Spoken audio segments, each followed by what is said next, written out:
I think you're doing the right thing rather than wasting your time in convincing others who don't want to listen to you, but you are maintaining good distance and respectfully. They may be. It's as you rightly put it. We cannot change everyone, and we can't even change everyone, and that shouldn't be even.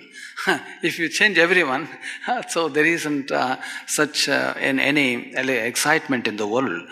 Nature is brilliant, really, the way things are. Like if you go to a garden with only one type of flowers throughout the garden, you won't enjoy that. Garden of flowers, I mean, there are varieties of flowers, so many colors and textures and shapes and forms and fragrances are so different.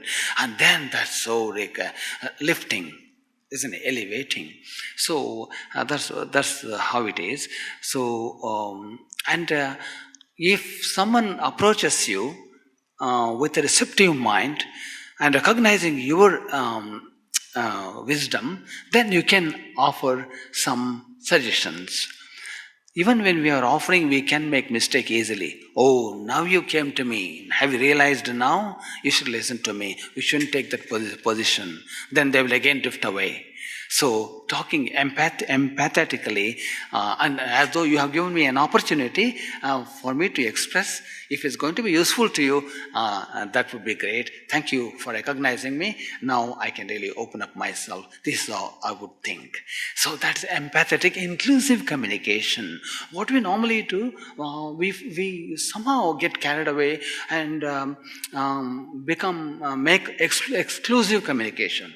Means, oh, you are the opponent, and now I am on the right side. Let's discuss and debate and see who is going to win. And as though we are trying to convince them or to sell something, so they won't subscribe. So because philosophically speaking, from a metaphysical point of view, each person has ego. We have to have ego. But ego should be under control, subdued ego, tamed ego. When ego becomes exaggerated, hyped up, like we suffer from megalomania, isn't it? So that ego is seated at the center of everyone's mind and personality. So when you provoke it, when you touch the button, red button, oh, they just become so enraged and they become even extremely outrageous and ready to even destroy anything physically even. That is how even the people who look very weak and feeble, when they provoke them, their ego, they become so strong, they can throw tables away. They can even break some bricks and anything they can do. Where do they get that energy at the time? That's called ego, compact energy. Like atom is so invisible to our naked eye. Even with iPod electron microscopes, also difficult. But of course, anyway, the point is even in such atoms, there is some stored energy at its center. Nucleus, when that's released with the act of fission, fission, the splits and then energy is released. That's how nuclear bombs work. Hydrogen bombs and other weapons, most destructive, catastrophic weapons. So also we have that ego in everyone. So we have to make sure we bypass the ego all the time, not to touch that button, red button. So empathy, empathetic communication, not sympathetic communication. Sympathy is really, again, makes others feel low. And this can also provoke ego. Ego is very important. Ego is necessary for one to maintain their stance, to protect their position, to defend their existence. They need that ego. So that should, but you may not be intentionally, but somehow our approach really, when it becomes exclusive, we provoke their ego. That's where children won't listen to their parents at home, and their brothers and sisters won't listen to us.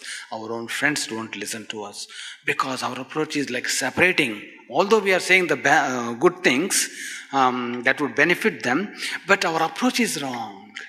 Is not inclusive, not preaching, not didactic.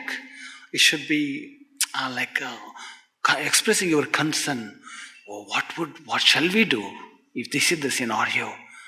or then they're inclusive communication. They're ready. Okay, we are a team now. We are going to resolve this issue. Let's see how best we can really resolve and move forward. That's what the spirit is. So this is what my answer. When people are like that, but the time will come, they will change. They may not change. At least we should try to be as an example as we can be, and just be yourself. And rivers have no complaints, only compliments. Rivers carry only the essence, minerals. Rivers carving its path artistically and moving towards bigger vision. That's reaching the ocean. So that's how it should be. We should really flow as much as we can, and make our life a celebratory, grateful journey.